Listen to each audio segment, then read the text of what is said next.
Hi, my name is Beth Hiley here for Board Game Geek TV at Essen 2014. I'm sitting down again with Scott D'Agostino. How are you? Very good. Of the ever wonderful WizKid Games.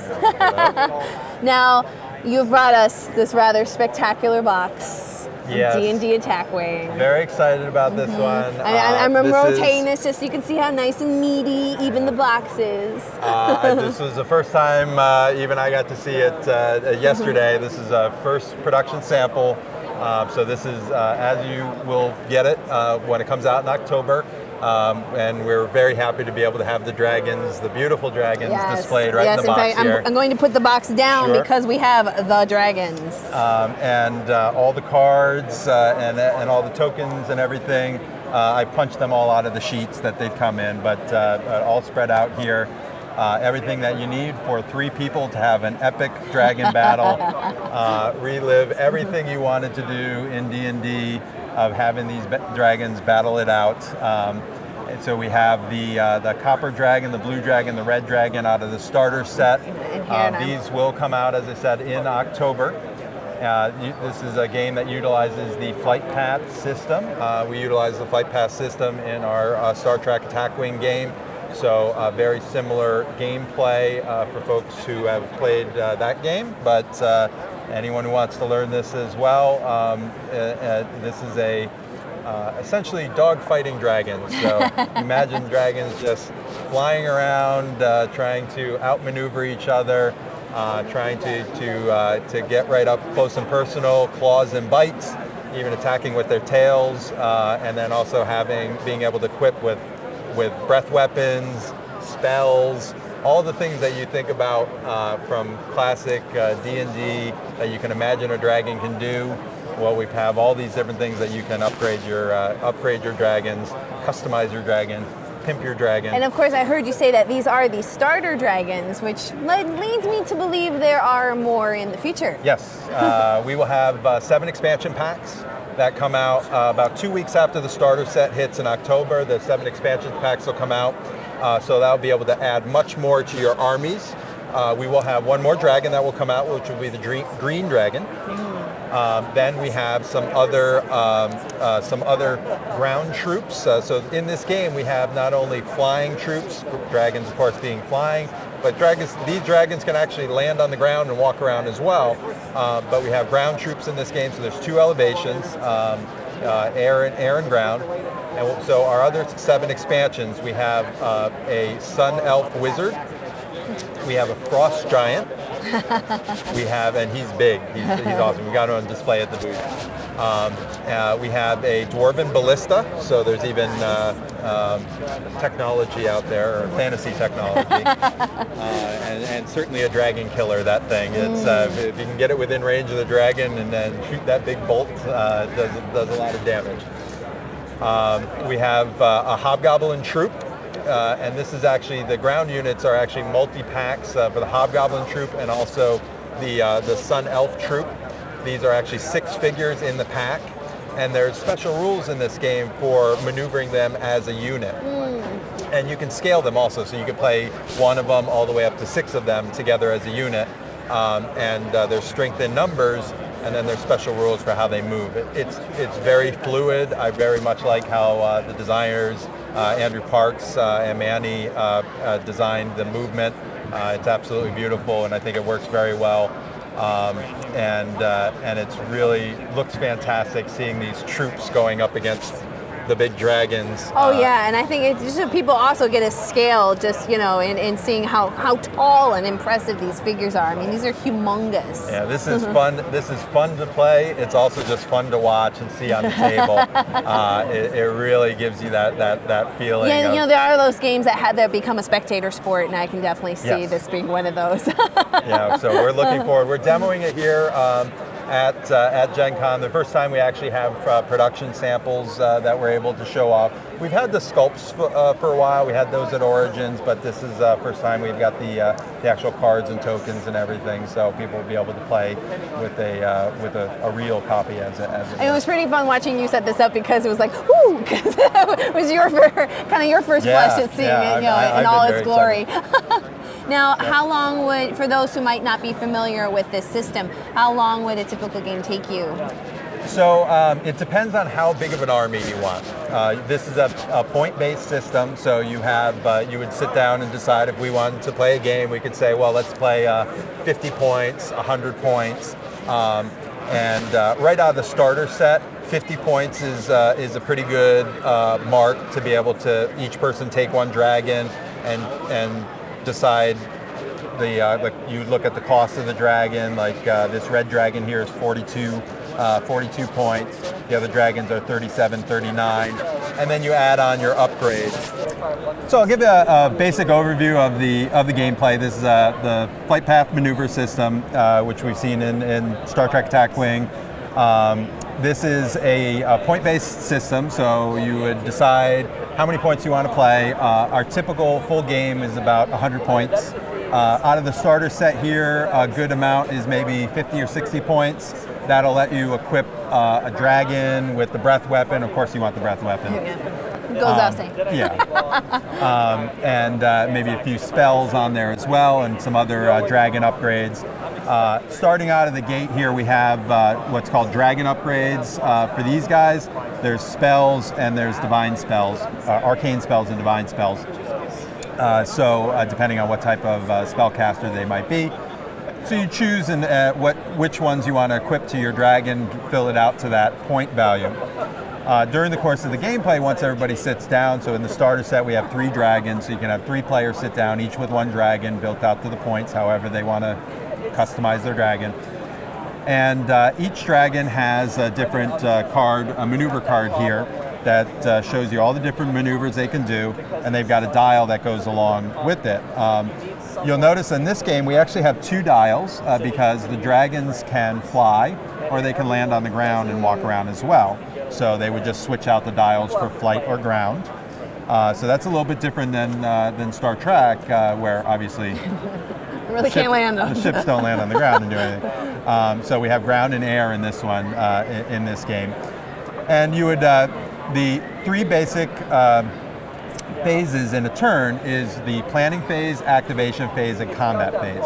In the planning phase, you choose what your maneuver is, and you're trying to choose a maneuver that's going to put you in a good position to attack your opponents, but hopefully trying to anticipate what they're doing and getting you out of danger of their arc of fire or being able to do an attack on you. You'll notice at the base of these, the creatures here have these colored diagonals. That's essentially what's called their firing arc, and where they can actually do their breath weapons or attacks, or even their melee attacks. And perhaps where their back might be, that they're less defensible.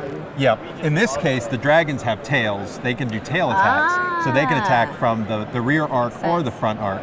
I want to point out it's a tail attack in the rear arc. Just saying. So, as you turn the dial here, you're going to choose the maneuver. It's going to be secret. You're going to place it face down so the opponent doesn't know what you're doing. And then the activation phase, in the order of the level of the creature, you then turn the dial over, take the appropriate maneuver template that you've chosen, place it in front of the dragon, move the dragon to the new spot that you've chosen, that you've moved to, and then you get to take an action.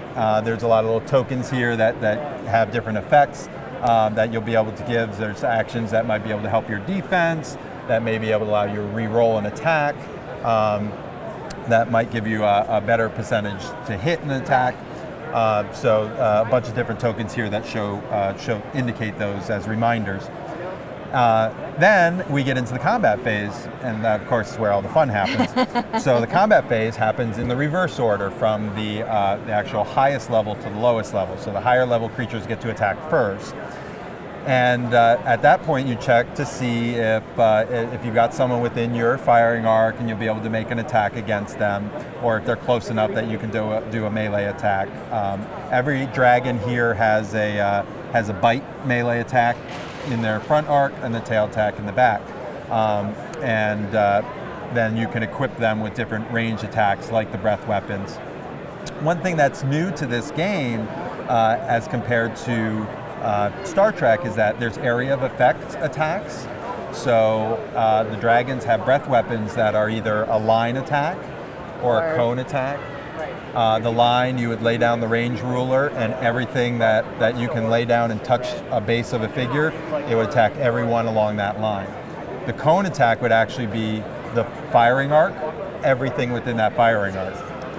And I want to point out everything. So if you're playing with other troops that are your own troops, you could potentially get them as well. It's an interesting little mechanic in this game that there's actually no pre-measuring. So you would call an attack and you have to eyeball it and say, I don't think I'm going to hit my troops.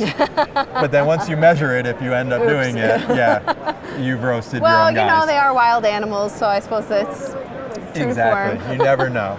So one of the first expansions, as I mentioned, is the Elven Spellcaster. Well, they'll be able to cast a fireball, and you have to choose where you place the target of the fireball, and then you measure it. So you would choose the target, and then you measure it. If you actually put it too far out, the spell fizzles.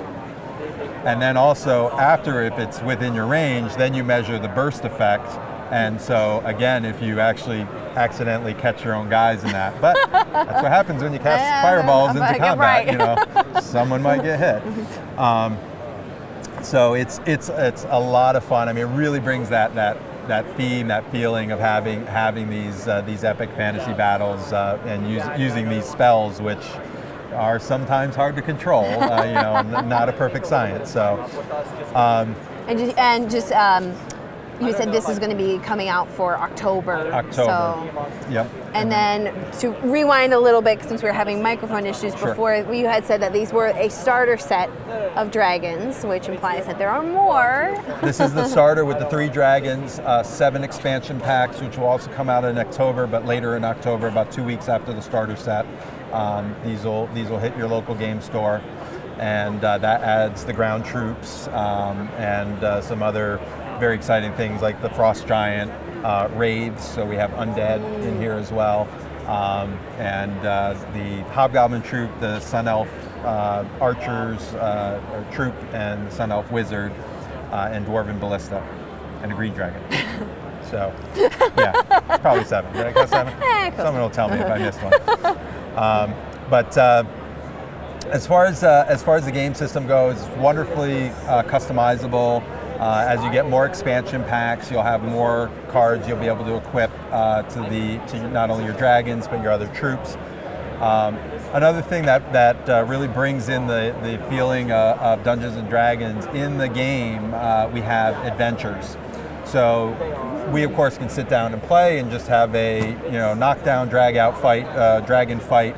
But there's also adventures that are essentially scenario games. So in the starter set, there's 2 adventures in the back of the rule book, and it gives you information about how to set up the game area, the build totals, the required characters, the restrictions of what you can or can't play. And these are games that you can sit down and play as one adventure, or you can actually string these together as an ongoing campaign. Oh, nice. So there's 2 in the starter set, and then each expansion pack will have a new rules for a new adventure. And as you go through, and it's like chapters on your exactly, it's an ongoing story that ties the characters that are represented by the dragons and in the expansions together, and you'll have actually different results that happen. So if there's an objective that you're given, if you're able to complete your mission in that adventure, and you've done it successfully, if you're looking to find an artifact perhaps, then it'll tell you at the end after you finish the game, well, depending on your level of success, if you've done what you're set out to do, you'll get not only experience points, which actually if you're doing it as an ongoing campaign will add to your build total. So if you and I sat down again, it was a 100-point build, but you won last time, you'd have 101 points to work with. And then also when there are things that are campaign artifacts that are special equipment, that if we played the adventure and you were looking for this campaign artifact and you found it and won the game, then you'd have that you could equip to your characters, but I don't have it. So it's something that adds into your toolbox of things that you can put on your team. So and everything that you have laid out in front of us is just what's in the starter box. So I mean, there's a lot. There's a lot this here. Is everything that comes everything that comes in the starter. So you've got the dice, you've got of course the dragons, you've got all the upgrade cards, you've got all the tokens, the damage deck, and the maneuver templates. So these mostly the maneuver templates, the damage deck is what you'll need to play with all the other expansions as well. Yeah. So this gets you started, gets you 3 dragons out of the gate, and then you'll be able to add those expansion packs to build on your army. Well, Scott, thank you. I'm so glad the timing worked out on this, that you were able to get a print copy ready to come over and show us. We're excited because as well, these deserve to be seen by the public at large. And I certainly hope another Whiz Kid game that people are going to be sitting here like this waiting for October to roll around. Yeah, so. I'm going to be excited to see this hit the tables at the game stores. It's going to be a busy month for you. Yeah, we got both releases coming out with Marvel Dice Masters and Uncanny X-Men as well. Well, we can't wait, and good luck with the rest of the show. Thank you. Thank you. Great to see you.